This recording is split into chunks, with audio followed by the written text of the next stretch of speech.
என்னுடைய நண்பர் ஒருத்தர், அவருக்கு ஜாதகத்தில் நம்பிக்கை உண்டு. அவரே ஜோசியமெல்லாம் பார்ப்பார். என்ன சார் இந்த காலத்தில் இதையெல்லாம் நம்பிக்கிட்டு இருக்கீங்களேன்னு கேட்டா, உங்களுக்கு ஒன்றும் தெரியாது சார். இந்த உலகத்தில் ஒவ்வொருத்தரும் அவங்கவுங்க செய்கிற நல்லது கெட்டதுக்கு தகுந்த பலனை அனுபவிச்சே தேரணும்பார். அது மட்டும் இல்லை, ஒருத்தன் செத்துட்டா கூட அவன் செஞ்ச பாவ புண்ணியங்கள் கூடவே போயிட்டுருக்கோம்பார். அது எப்படி கூட போகும் அப்படின்னு குதர்க்கமாக கேட்டால், அதுக்கு அவர் ஒரு கதை சொன்னார். அது ரொம்ப சுவாரஸ்யமாக இருந்தது. ஒரு ஊரில் ஒருத்தர் இருந்தாராம். அவர் ஜோசியம் பார்க்குறதுல ரொம்ப கெட்டிக்காரரு. ஒருத்தருடைய தலைமுடியை மட்டும் அவர்கிட்ட காட்டினா போதும், அதை மட்டும் பார்த்துட்டு அவருடைய ஜாதகத்தையே சொல்லிவிடுவாராம். அப்பேற்பட்ட திறமை. அந்த ஆள் ஒரு சமயம் கன்னியாகுமரி கடற்கரைக்கு போயிருந்துருக்கிறார். அங்கே கரை ஓரமாக ஒரு மண்டை ஓடு கிடந்திருக்கு. அதை எடுத்து பார்த்துருக்கிறார். அந்த மண்டை ஓட்டை வச்சுக்கிட்டே அதோட ஜாதகத்தை அலசியிருக்கிறார். இந்த மண்டை ஓட்டுக்கு உரிய ஆசாமி வாழ்க்கையில் ரொம்ப கஷ்டப்பட்டுருக்கிறான், நிறைய கஷ்டத்தை அனுபவிச்சிருக்கிறான், அது தாங்க முடியாமல் தான் கடலில் விழுந்து தற்கொலை பண்ணிகிட்டு இருக்கான் அப்படிங்கிறத அவர் கணிச்சுட்டார். இருந்தாலும் இந்த மண்டை ஓடு இன்னமும் அனுபவிக்க வேண்டியது பாக்கி இருக்குது அப்படிங்கிறதையும் அவர் உணர்றார். அது சரி, ஒருத்த உயிரோடு இருக்கிற வரைக்கும் தானே நல்லது கெட்டதை அனுபவிக்க முடியும். செத்ததுக்கு அப்புறமும் பாக்கி இருக்குன்னா அதை எப்படி அனுபவிக்கிறது? இந்த மண்டை ஓட்டுக்கு இன்னும் கொஞ்சம் பாக்கி இருக்குது அப்படிங்கிறது அவருக்கு புரிஞ்சதே தவிர அதோட அர்த்தம் என்னங்கிறது அவருக்கு சரியாக விளங்கலை. சரி, இதை இன்னும் கொஞ்சம் விவரமாக ஆராய்ச்சி பண்ணி பார்ப்போம் அப்படின்னு நினச்சிக்கிட்டு அதை தன்னுடைய வீட்டுக்கு எடுத்துகிட்டு போயிட்டார். அந்த மண்டை ஓட்டை ஒரு பொட்டியில் வச்சு பூட்டினார். தன்னுடைய தனி அறையில் அதை பத்திரமா வச்சுக்கிட்டார். தினமும் ராத்திரி ஆனதும் தன்னுடைய மனைவியை பார்த்து, நீ போய் பூஜை அறையில் தனியாக படுத்துக்கோ அப்படின்னு சொல்லிவிட்டு, இவர் தினம் ராத்திரி 12 மணிக்கு பொட்டியை திறந்து பார்ப்பார். மண்டை ஓடு அப்படியே இருந்ததே தவிர இன்னும் கொஞ்சம் பாக்கி இருக்குங்கிறதுக்கு அர்த்தம் அவருக்கு விளங்கலை. அந்த மண்டை ஓட்டுக்கு இன்னும் என்ன பாக்கி இருக்க போகுது? இப்படியே ஒரு 10 நாள் போச்சு. அந்த வீட்டம்மாவுக்கு சந்தேகம் வந்துட்டுது. நம்ம வீட்டுக்காரர் நம்மளை தனியாக ஏன் தூங்க சொல்கிறார் அப்படிங்கிற சந்தேகம். உடனே பக்கத்து வீட்டு அம்மாக்கிட்ட விஷயத்தை சொல்லியிருக்கிறாங்க. அந்த அம்மா உடனே, நீ கவலைப்படாத, நான் கண்டுபிடிச்சி சொல்கிறேன்னு சொல்லிவிட்டாங்களாம். அன்றைக்கி ராத்திரியே ஜன்னல் வழியாக எட்டி பார்த்துருக்குறாங்க. இந்த ஆள் மண்டை ஓட்டை கையில் வச்சுக்கிட்டு அதை திருப்பி திருப்பி அப்படியும் அப்படியும் பார்த்துக்கிட்டு இருந்தது தெரிஞ்சுட்டுது. மறுநாள் காலையில் அவரோட மனைவியை பார்த்தாங்க. ஏம்மா, உன் வீட்டுக்காரருக்கு நீ முதல் மனைவியா 2வது மனைவியா அப்படின்னு கேட்டாங்க. எனக்கு தெரிஞ்ச வரைக்கும் நான் ஒருத்தி தான் அவருடைய மனைவின்னாங்க. அப்படி இல்லை, நீ அவருக்கு 2வது மனைவி. முதல் மனைவியின் மண்டை ஓடு தான் அவர் கையில் இருக்குப்போ, அதை தான் அவர் தினமும் ராத்திரியில் எடுத்து பார்த்துக்கிட்டு இருக்கிறாரு அப்படின்னு விட்டாங்க அந்த அடுத்த வீட்டம்மா. அப்படியா விஷயம்னு சொல்லிவிட்டு கணவன் வீட்டில் இல்லாத நேரமாக பார்த்து அந்த மண்டை ஓட்டை எடுத்து கொண்டாந்து ஒரு உரலில் போட்டு உலக்கையால் குத்தி நொறுக்க ஆரம்பிச்சுட்டுது அந்த அம்மா. வெளியே போயிருந்த அந்த ஆள் அப்போ தான் உள்ளே நுழைஞ்சார். மண்டை ஓடு உலக்கைக்கிட்ட குத்து வாங்கிட்டு இருக்கு. அது அனுபவிக்க வேண்டியது இன்னும் கொஞ்சம் பாக்கி இருக்குது அப்படிங்கிறதுக்கான அர்த்தம் எனக்கு இப்போ தான் புரிஞ்சுதுன்னாராம் அவர். இந்த கதையிலேருந்து நாம் இன்னொரு நீதியையும் புரிஞ்சுக்கணும். அதாவது நம்ம வீட்டை பற்றி நமக்கு தெரியாததெல்லாம் அடுத்த வீட்டுக்காரங்களுக்கு நல்லா தெரியும். ஒரு தீக்குச்சி தீப்பெட்டியை பார்த்து கேட்டுதான், நாம் 2 பேரும் தானே உரசிக்கிறோம், ஆனால் நான் மட்டும் தீப்பிடிச்சி எரிஞ்சு போகிறேன், நீ அப்படியே இருக்கிறியே அப்படின்னு தான். அதுக்கு தீப்பெட்டி சொல்லியிருக்குது, உனக்கு தலையில் கணம் இருக்குது அதனால் அழிஞ்சு போகிற அப்படின்னு தான். எப்படி இருக்கு பாருங்கள் இந்த பதில். தலையில் கணம் உள்ளவங்க யாருமே சரியாக இருக்க முடியாது. எவ்வளவு பெரியவங்களாக இருந்தாலும் சரி, ரொம்ப கஷ்டம்தான் அது. கர்வங்கிறது கூடவே கூடாது. இதை விளக்கிறதுக்கு மகான் ஒருத்தர் ஒரு சம்பவத்தை சொல்கிறார். அர்ஜுனன் தீர்த்த யாத்திரை பண்ணானா. அப்போது தென்னிந்தியாவுக்கு வந்திருக்கிறான். ராமேஸ்வரத்துக்கு போனப்போ அங்கே இலங்கைக்கு கல்லுலாம் அடுக்கி போடப்பட்டிருந்த பாலத்தை பார்த்தானா. ஒரு சின்ன குரங்கு அதுக்கு பக்கத்தில் விளையாடிக்கிட்டு இருந்திருக்கு. அதை பார்த்துட்டு அர்ஜுனன் சிரிச்சிருக்கான். ஏன் சிரிக்கிறேன்னு கேட்டிருக்கு அந்த குரங்கு. ராமன் மிகச்சிறந்த வில் வீரன். அப்படி இருக்கிறப்போ அவன் இலங்கைக்கு அம்புகளாலேயே ஒரு பாலம் கட்டியிருக்கலாம். அதை விட்டுட்டு போயும் உன்ன மாதிரி குரங்குகளை துணையாக வச்சுக்கிட்டு இப்படி ஒரு கருங்கல் பாலத்தை கட்டியிருக்கிறானே அப்படின்னு நானா. அம்புகளால் பாலம் கட்ட முடியுமா அப்படின்னு கேட்டு தான் குரங்கு. ஏன் முடியாது, என்னால் முடியுமேன்னு இருக்கான் அர்ஜுனன். அம்பால் பாலம் கட்டலாம், இருந்தாலும் என்ன மாதிரி குரங்குகள் ஏறி நடந்தால் அது தாங்குமா? அதனால தான் ராமர் கருங்கல் பாலமே கட்டினார் அப்படின்றது குரங்கு சொல்லிச்சான். அப்படியே சொல்கிற, நான் வேணும்னா இப்போ அம்புகளாலேயே ஒரு பாலத்தை கட்டுறேன், நீ அது மேலே ஏறி நடந்து பார். பாலம் விழுந்துட்டுதுன்னா நான் தீ மூட்டி அதில் குதித்து உயிர் தியாகம் பண்ணிவிடுறேன் அப்படின்னு நான் ரொம்ப கோபமாக. உடனே அந்த சின்ன குரங்கு பெரிய உருவம் எடுத்துட்டு தான் கையில் கதையோடு அர்ஜுனன் முன்னாடி நிற்கிறான் அனுமன்.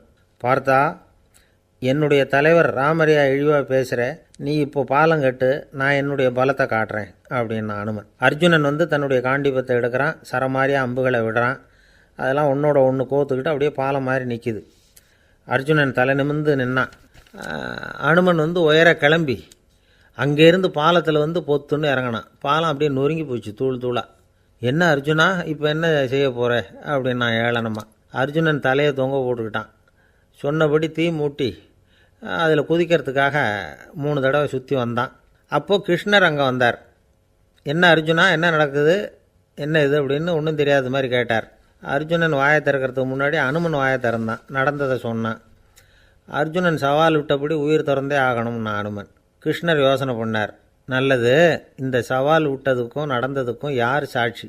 பெரிய ஒருத்தரை சாட்சியாக வச்சுக்கிட்டல்லவா நீங்கள் இந்த போட்டியை நடத்தியிருக்கணும் அப்படின்னார். அதனால் என்ன, இப்போ மறுபடியும் அந்த போட்டியை நடத்திவிட்டா போச்சு, என்னால் அந்த அம்பு பாலத்தை நொறுக்க முடியாதா அப்படின்னா அனுமன். சரி, இப்போ மறுபடியும் அது நடக்கட்டும்னார் கிருஷ்ணர். அர்ஜுனன் அம்பு பாலம் அமைச்சான். அனுமன் ஏறி குதிச்சான். பாலம் அசைஞ்சு கொடுக்கவே இல்லை, அவ்வளோ உறுதியாக இருக்குது. இப்போ அனுமன் தலையை குனிஞ்சிக்கிட்டான். அர்ஜுனன் நன்றியோடு நிமிர்ந்து பார்த்தான். கிருஷ்ணருடைய தோள்கள்லேயும் முதுகள்லேயும் ரத்தம். என்ன சுவாமி, என்ன நடந்ததுன்னு நான் பதறி போய், உன் அம்பு பாலத்தை நான் தான் முட்டு கொடுத்து தாங்கிக்கிட்டு இருந்தேன். அனுமன் குதித்தப்போ என் மேலே ஏற்பட்ட காயங்கள் இவை. பின்ன உன்னுடைய அம்பு பலத்தினாலேயா பாலம் நின்றுதுன்னு நினைக்கிற அப்படின்னாரான். முதல்ல அர்ஜுனன், அப்புறம் அனுமன் 2 பேருக்குமே கர்வ பங்கம் ஆகிட்டு தான். அதாவது அவங்கக்கிட்ட இருந்த கர்வம் போயிட்டுது. யாராக இருந்தாலும் கர்வம் கூடாதுங்கிறத இதிலேருந்து நாம் புரிஞ்சுக்கணும்.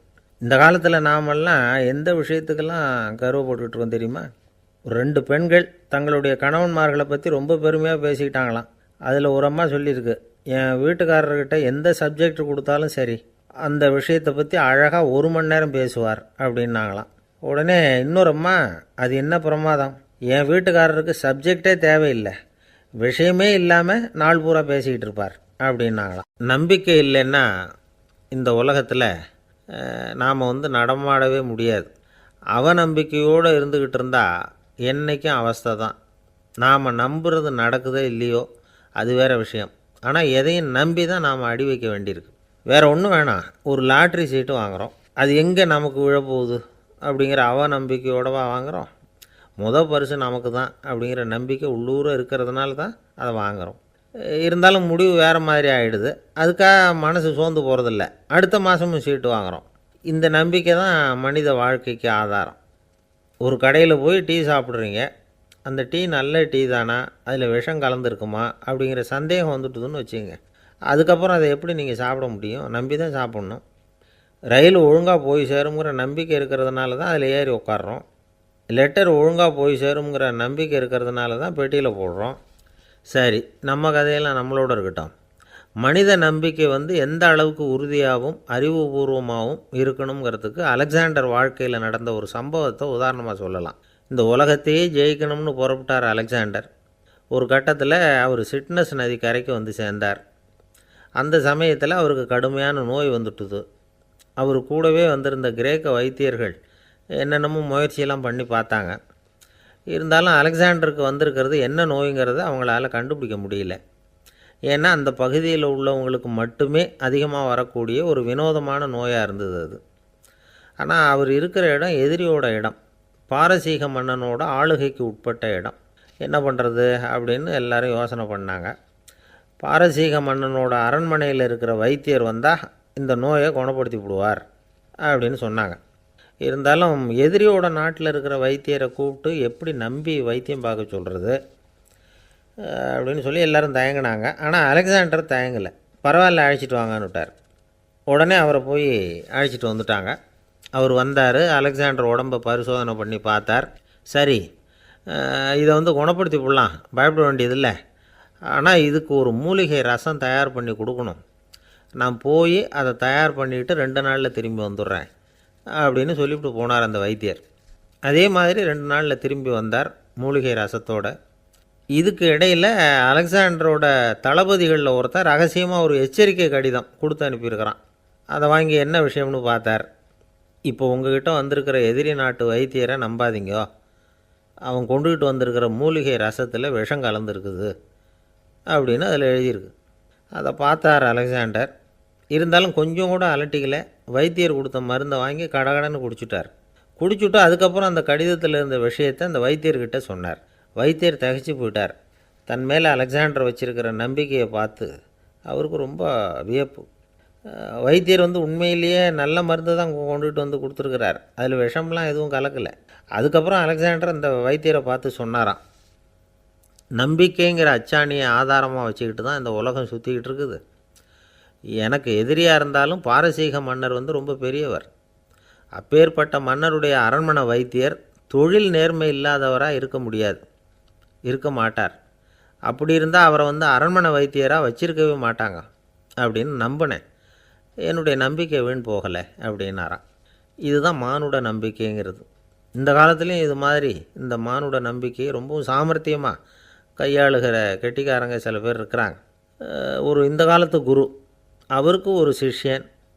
குரு முன்னாடி அந்த சிஷ்யன் ரொம்ப பணிவாக நின்று, குருவே, உங்கள் கையால் விஷத்தை கொடுத்தாலும் அதை வாங்கி மடமடன்னு குடிச்சிருவேன் அப்படின்னா. உன்னுடைய குரு பக்தியை மெச்சினேன் அப்படின்னார் குரு. அதுக்கு அந்த சிஷ்யன், அப்படி இல்லை குருவே, உங்ககிட்ட சிஷ்யனாக இருக்கிறத விட உங்கள் கையால் விஷத்தை வாங்கி குடிச்சு விட்றது ரொம்ப நல்லது, அதனால தான் அப்படி சொன்னேன் அப்படின்னா. ஒரு ஊரில் ஒரு பெரிய ஞானி இருந்தார். அவர் படுக்கையில் இருந்தார். இன்னும் கொஞ்ச நேரம்தான் அவர் இந்த உலகத்தில் இருக்க போகிறார். அவரை சுற்றி ஏகப்பட்ட கூட்டம்.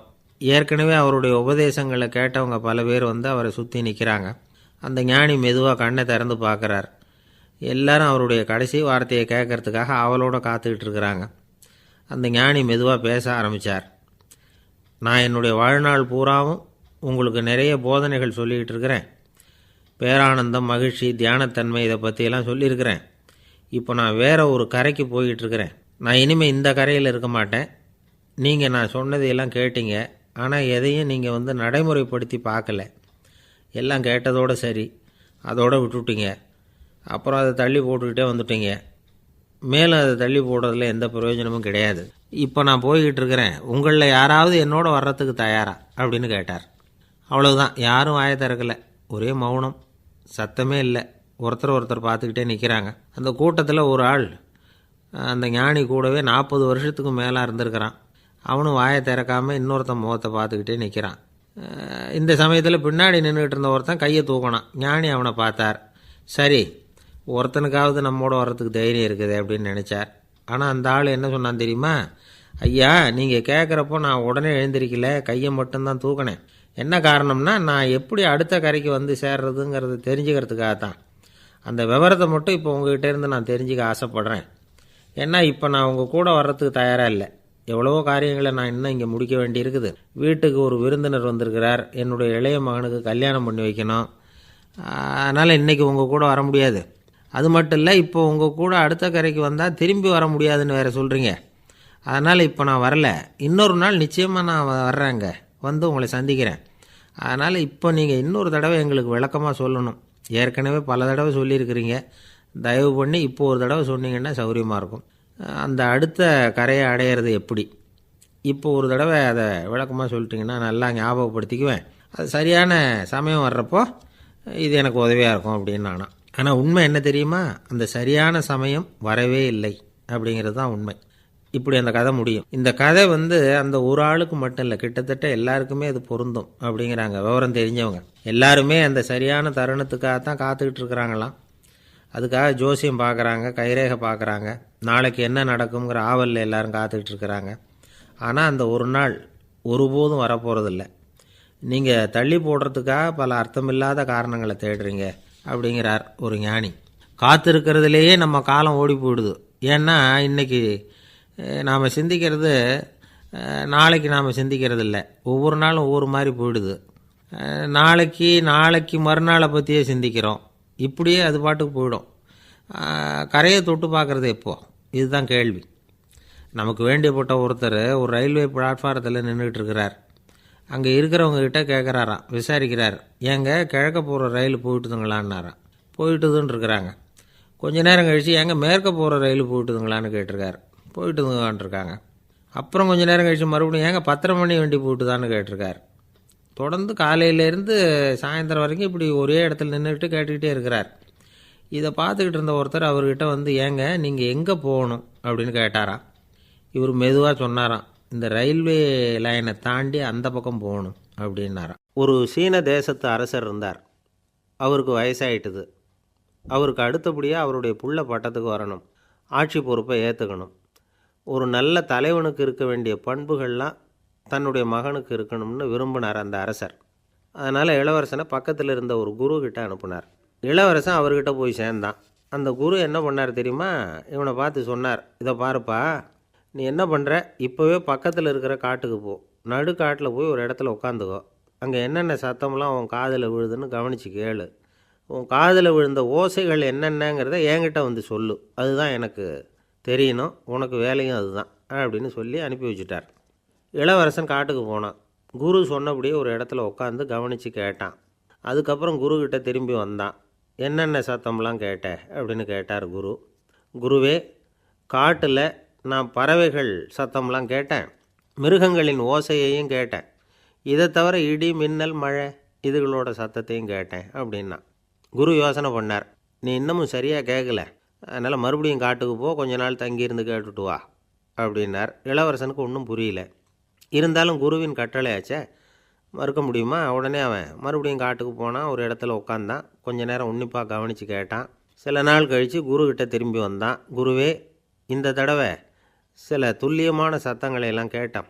தேனீ பறக்கிற சத்தம், நீரோடையின் மெல்லிய ஓசை, இதெல்லாம் கேட்டேன்னா.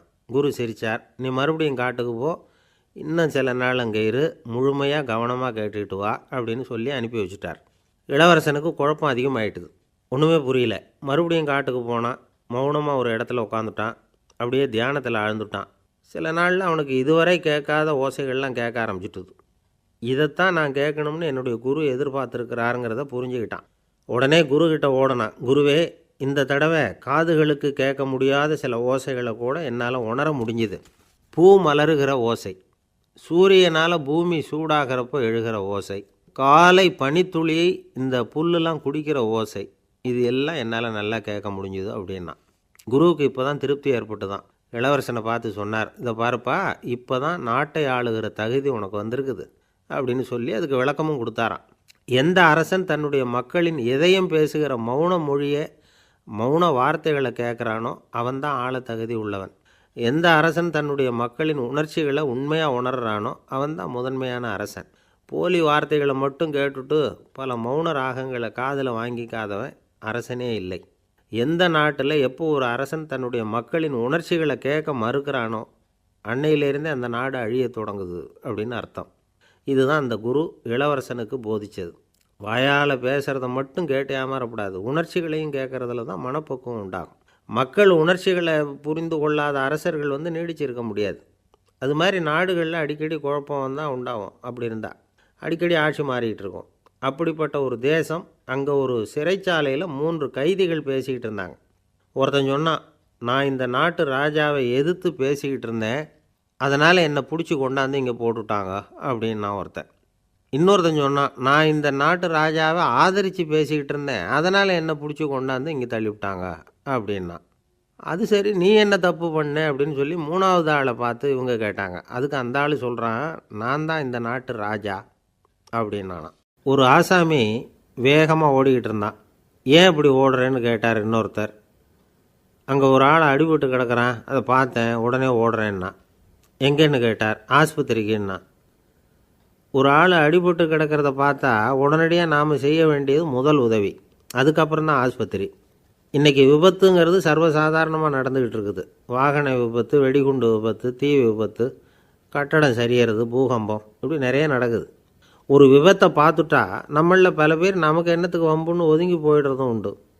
சில பேர் துணிஞ்சு கிட்ட போய் உதவி செய்கிறதும் உண்டு. அப்படி உதவி செய்ய நினைக்கிறவங்களுக்கு உபயோகப்படுற தகவல் இது. விபத்தில் காயமடைஞ்சவங்களை 3 பிரிவாக பிரிக்கலாமா. முதல் வகை கொஞ்சம் சீரியஸானது, உயிருக்கு உடனே ஆபத்து தரக்கூடியது. மூளை காயம், முகம் கழுத்து காயங்கள், இருதயம் நுரையீரல் காயங்கள், வயத்தில் உள்ளுறுப்பு காயங்கள், அதிகப்படியான இரத்தப்போக்கு, இதனால எல்லாம் பாதிக்கப்பட்டிருந்தால் அது முதல் வகை. அப்படின்னு நாமளே மனசுக்குள்ளே முடிவு பண்ணிக்கணும். இவங்களுக்கெல்லாம் உடனடியாக முதல் உதவி கொடுக்கணும். தாமதப்படுத்தாமல் ஆஸ்பத்திரிக்கு கொண்டுகிட்டு போயிடணும். இப்படி கொஞ்சம் எச்சரிக்கையாக நடந்துக்கிட்டால் அவங்களில் பல பேரை காப்பாற்றி போடலாம். ரெண்டாவது வகை எப்படின்னா, முதல் உதவி விரைவாக கிடைச்சா உயிர் பிழைக்கக்கூடிய மார்பு காயங்கள், கைகால் எலும்பு முறிவு, இடுப்பு முதுகெலும்பு காயம், சீரான இரத்த சேதம், இப்படிப்பட்டவங்களை ரெண்டாவது வகையாக பிரிக்கணும். ஆபத்தில்லாத சிராய்ப்புகள், சிறு காயங்கள், இரத்த உறைவுகள், இதனால் பாதிக்கப்படுறவங்க மூணாவது வகை. ஒருத்தர் தலையில் அடிபட்டு நினைவு விழுந்துட்டார்னு வச்சுங்க, அவருக்கு வாந்தி வர்றதுனால புறையேறி மூச்சு அடைப்பு உண்டாகும். இப்படி ஆகாமல் இருக்கிறதுக்காக தலையை ஒரு பக்கமாக சாய்ச்சி வைக்கலாம். நாடி துடிப்பையும் இதய துடிப்பையும் தொட்டு பார்க்கணும். அது குறைஞ்சிருந்தாலும் சரி, நின்று இருந்தாலும் சரி, அவர் மார்பை நிமிஷத்துக்கு 80 தடவை உள்ளங்கையால் அழுத்தி இதய துடிப்பை மீட்கிறதுக்கு உதவி பண்ணணும். கழுத்தில் காயம்பட்டாலும் ஆபத்து அதிகம். கழுத்துக்கு அடியில் ஒரு துண்டை மடித்து வைக்கலாம். 2 பக்கமும் சின்ன தலையணை அல்லது துணி மடிப்புகளை வச்சு கழுத்தை அதிகமாக அசையாமல் பார்த்துக்கலாம். முதுகெலும்பு முறிஞ்சிருக்குமோ அப்படிங்கிற சந்தேகம் இருந்ததுன்னா அவரை அதிகமாக அசைய விடக்கூடாது. அதிகமாக அசைஞ்சால் தண்டு இடத்துல பாதிப்பு ஏற்பட்டு கைகால் விளங்காமல் போயிடும். அவரை ஒரு கனமான போர்வை இல்லைன்னா பாயில் படுக்க வச்சு 4 பேர் மெதுவாக தூக்கி மருத்துவ உதவிக்கு அனுப்பி வைக்கலாம். கையெலும்பு முறிஞ்சிருந்தால் முறிஞ்ச பாகத்தை உடம்போடு சேர்த்து அசையாமல் கட்டி போடலாம். கால் எலும்பு முறிஞ்சிருந்தால் மற்ற காலோடு சேர்த்து கட்டி போடலாம். முறிஞ்ச பாகம் தொங்காமல் பார்த்துக்கணும். அப்போ தான் வீக்கம் உண்டாகாமல் இருக்கும். வெட்டு காயம், குண்டடிப்பட்ட காயம், இதிலெல்லாம் ரத்தப்போக்கு அதிகமாக இருக்கும். ரத்தம் வெளியேற ஆபத்து அதிகம். சுத்தமான துணியை பல மடிப்புகளை மடித்து காயத்தின் மேலே வச்சு அழுத்தமாக ஒரு 10 நிமிஷம் பிடிச்சிக்கணும். ரத்தம் நின்ன உடனே காயத்துக்கு கட்டு போடலாம். சில சமயம் காயம்பட்ட பாகத்தை உயரமாக தூக்கி பிடிச்சிக்கிட்டா தான் ரத்த கசிவு நிற்கும். இந்த விவரங்களையெல்லாம் கொஞ்சம் மனசில் வாங்கி வச்சுக்கிட்டோம்னா சமயத்தில் உதவும். ஏன்னா இந்த காலத்தில் விபத்து எந்த ரூபத்தில் எப்போ வரும்னு யூகிக்கவே முடியல. நண்பர் ஒருத்தர் சொன்னார், நேற்றுக்கு பாருங்கள் சார், என் கண்ணு முன்னாடியே ஒரு சின்ன விபத்து நடந்ததுன்னார். என்னன்னு விசாரித்தோம். ஒரு பஸ்ஸில் வந்துக்கிட்டு இருந்தேன். அந்த பஸ்ஸில் பின்பக்கம் படி ஓரமாக நின்றுக்கிட்டு இருந்த ஒருத்தர் ரோட்டில் விழுந்துட்டார். டிரைவர் அதை கவனிக்கலை, நிறுத்தாமல் அவர் பாட்டுக்கு போகிறாருன்னார். கண்டக்டர் உடனே விசில் கொடுத்து பஸ்ஸை நிறுத்த வேண்டியது தானே அப்படின்னோம். அதுதான் சார் முடியாமல் போச்சுன்னார் அவர். ஏன்னு கேட்டாங்க. தவறி கீழே விழுந்ததே அந்த கண்டக்டர் தான் சார் அப்படிங்கிறார். ஒரு நண்பர், அவர்கிட்ட பேசிக்கிட்டு இருந்தேன். மனித உறவுகள் பற்றி அவர் சொல்லிகிட்டு இருந்தார். அமெரிக்காவில் தந்தை மகன் உறவு எப்படி இருக்குது அப்படிங்கிறத விளக்கிறதுக்கு அவர் ஒரு கதையை சொன்னார். ஒரு அப்பா பகல் பூராவும் அலுவலகத்தில் வேலை, ஓடி ஆடி உழைச்சிக்கிட்டு களைச்சி போய் ராத்திரி 10 மணிக்கு மேலே வீடு திரும்பினான். வீட்டு வாசலில் அவரோட மகன் காத்துக்கிட்டு இருக்கிறான். இன்னமும் தூங்கலை. அப்பாவை வாசல்லையே தடுத்து நிறுத்தி, அப்பா உனக்கு சம்பளம் எவ்வளவு அப்படின்னு கேட்குறான். ஏற்கனவே ஆஃபீஸு பிரச்சனைகளால் அலுத்து போய் திரும்புகிற அப்பாவுக்கு கோவம் வந்துடுது. என்னடா இப்படிலாம் கேளுன்னு உங்கள் அம்மா உனக்கு சொல்லி கொடுத்தாளா அப்படின்னு சொல்லிவிட்டு உள்ளே போய் சட்டையை கட்டி மாட்டிவிட்டு குளிச்சுவிட்டு மறுபடியும் வெளியில் உடையை மாற்றுகிற சமயம் அப்போ மறுபடியும் மகன் உள்ளே நிற்கிறான் அவர் முன்னாடியே. அப்பா உனக்கு எவ்வளவு சம்பளங்கிறான் மறுபடியும். அப்பாவுக்கு எரிச்சல் அதிகமாகிட்டுது. மணிக்கு $20 போதுமா அப்படின்னார். அப்படின்னா எனக்கு ஒரு $10 தர முடியுமான்னா மகன். இதுக்கு தான் என் சம்பளம் எவ்வளவுன்னு கேட்டியா? 2ஆம் வகுப்பு படிக்கிற உனக்கு எதுக்குடா $10 அப்படின்னு கத்திவிட்டு தொலைக்காட்சி பெட்டியின் முன்னாடி போய் உட்காந்துக்கிட்டு ஏதோ நிகழ்ச்சியை பார்க்க ஆரம்பிச்சிட்டார்.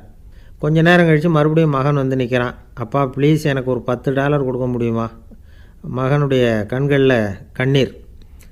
என்னடா அவன் கண்ணீரை காட்டி காரியம் சாதிக்கலாம்னு பார்க்குறியா? ஒரு காசு கூட கொடுக்க மாட்டான் போ அப்படின்னு விரட்டி விட்டான். மகன் கண்ணீரை தொடச்சிக்கிட்டே கண்ணை தொடச்சிக்கிட்டு பேசாமல் போய் படுத்துக்கிட்டானான். கொஞ்ச நேரம் ஆச்சு. அப்பாவோட கோபம் கொஞ்சம் கொஞ்சமாக குறைஞ்சிது. பிள்ளைகிட்ட கோபமாக கத்துனது தப்பு தாங்கிறது புரிஞ்சுது அவனுக்கு. எழுந்திரிச்சு போனான், படுக்கை இறக்கி போனான். மகனை பார்த்தான். அவன் தலையணையை கட்டி பிடிச்சிக்கிட்டு அழுதுகிட்டு இருக்கிறான். அவனை மெல்ல நெருங்கி அவங்ககிட்ட எதமாக பேசுகிறதுக்கு ஆரம்பித்தானான். எதுக்குடா உனக்கு $10 பள்ளிக்கூடத்தில் கேட்டாங்களா அப்படின்னு கேட்டானான். மகன் சொல்லியிருக்கான், இல்லை டாடி, உனக்கு 1 மணி நேரம் சம்பளம் $20ன்னு சொன்னேன். நீ ஏற்கனவே எனக்கு கொடுத்த பாக்கெட் மணி $10 என்கிட்ட இருக்குது. இப்போ நீ இன்னொரு $10 கொடுத்தீங்கன்னா அதையும் சேர்த்து $20 ஆகிடும். அந்த $20 நான் உனக்கு கொடுத்துருவேன். அப்படி கொடுத்தா நீ என் கூட 1 மணி நேரம் செலவழிப்ப இல்லையா? அதுக்காக தான் $10 கேட்டேன் அப்படின்னு சொன்னானான். அந்த அப்பா கண்ணு கலங்கி போச்சான். ஆதரவோடு தன்னுடைய மகனை கட்டி பிடிச்சி அழ ஆரம்பிச்சிட்டாராம். இதுதான் நண்பர் சொன்ன கதை. அமெரிக்கா மட்டும் இல்லை, உலகம் பூராவும் இன்றைக்கி மனித உறவுகள் இப்படி தான் மாறிட்டுருக்கு. பெரியவர்கள் அறிவுரை என்ன தெரியுமா? உங்கள் குழந்தைகளிடமிருந்து குழந்தை பருவத்தை பிரித்து விடாதீர்கள் அப்படிங்கிறது தான். அதாவது இன்றைய குழந்தைகள் தங்கள் பிருந்தாவனத்தை இழந்து விடுகிறார்கள் அப்படிங்கிறது அவங்களுடைய கருத்து. இந்த நிலைக்கு நாம் காரணமாக இருந்துடக்கூடாது.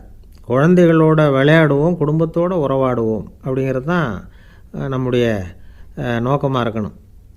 இன்றைய உறவு முறைக்கு இன்னொரு உதாரணம் சொல்லுவாங்க. ஒருத்தர் வந்தாராம், அவர் பக்கத்தில் ஒரு சின்ன பையன். நாம் அவரை விசாரிக்கிறோம், யார் இந்த பையன் அப்படின்னா அவர் சொல்கிறார், இவன் எனக்கு தூரத்து உறவு அப்படின்னாராம். இந்த தூரத்து உறவுன்னா எப்படின்னு இருக்கான். இதுக்கு அவன் சொல்லியிருக்கிறான், இவன் எங்கள் அப்பாவுக்கு 8வது புள்ள அப்படின்னானான். ஒரு அம்மா தெருவில் உட்காந்து என்னத்தையோ தேடிட்டு இருக்கிறாங்க. அந்த அம்மா ஒரு சுஃபி ஞானி. அவங்க பேர் என்னென்னா ரபியா அல் அடாவியா. அந்த அம்மாவுக்கு கண் கூட தெளிவாக தெரியாது. அந்த பக்கமாக வந்த சில பேர் இவங்களுக்கு உதவி செய்கிறதுக்காக வந்தாங்க. என்ன தேடிகிட்டு இருக்கிறீங்க அப்படின்னு கேட்டாங்க. இதுக்கு அந்த அம்மா, அந்த கேள்வி அவ்வளோ முக்கியத்துவம் இல்லை, நான் தேடிகிட்டு இருக்கிறேன், உங்களால் முடிஞ்சால் எனக்கு உதவி பண்ணலாம் அப்படின்னாங்களாம். உதவி செய்ய வந்தவங்களுக்கு ஆச்சரியம். எதை தேடுறோங்கிறது தெரியாமல் இப்படி ஏன் நேரத்தை செலவழிக்கிறீங்க, நாங்கள் எப்படி உங்களுக்கு உதவ முடியும், எங்களுக்கு ஒன்றும் புரியலையே அப்படின்ட்டுருக்காங்க. சரி, உங்களை திருப்தி பண்ணுறதுக்காக சொல்கிறேன், ஒரு குண்டூசி தொலைஞ்சி போச்சு, அதை தேடுறேன் அப்படின்னாங்களாம் அந்த அம்மா. அதுக்கப்புறம் இவங்களும் சேர்ந்து தேட ஆரம்பிச்சிட்டாங்க. கொஞ்ச நேரம் ஆச்சு, ஒன்றும் கிடைக்கல. உதவி செய்ய வந்தவங்களும் அழுத்து போட்டாங்க. அப்புறம் கேட்டாங்க, பாருங்கம்மா, இது ரொம்பவும் பெரிய தெரு, அகலமான தெரு, அதனால் குறிப்பாக நீங்கள் எந்த இடத்துல அந்த குண்டூசியை தொலைச்சிங்க அதை சொல்ல முடியுமான்னாங்களாம். இதுக்கு அந்த அம்மா, நீங்கள் மறுபடியும் அர்த்தமில்லாத கேள்வியை கேட்குறீங்க, உங்கள் கேள்விக்கும் நான் தேடுறதுக்கும் என்ன சம்மந்தம்னாங்களாம். இதை கேட்டதும் அவங்க ஒரு மாதிரி ஆகிட்டாங்க. என்னம்மா நீங்கள் பைத்தியம் மாதிரி பேசுகிறீங்க அப்படின்னாங்களாம். சரி, உங்களை மறுபடியும் திருப்திப்படுத்துறதுக்காக சொல்கிறேன், அதை நான் எங்கள் வீட்டில் தொலைச்சுட்டேன் அப்படின்னாங்களாம். அப்புறம் எதுக்காக இங்கே தேடிட்டு இருக்கிறீங்க அப்படின்னு கேட்டிருக்காங்க. ஏன்னா இங்கே தான் வெளிச்சம் அதிகமாக இருக்குது, அங்கே வீட்டுக்குள்ளே இருட்டாக இருக்குது, அதனால் இங்கே தேடுறேன், வெளிச்சம் உள்ள இடத்துல தானே தேட முடியும் அப்படின்னாங்களாம் அந்த ஞானி. இந்த கதைக்கு என்ன அர்த்தங்கிறத பெரியவங்க சொல்கிறாங்க. அதாவது இந்த தேடுதல்ங்கிறது ஒரு வியாதி. அது நம்ம சதா அலைய வைக்கும், பைத்தியமாக மாற்றுறதுக்கு முயற்சி பண்ணோம்.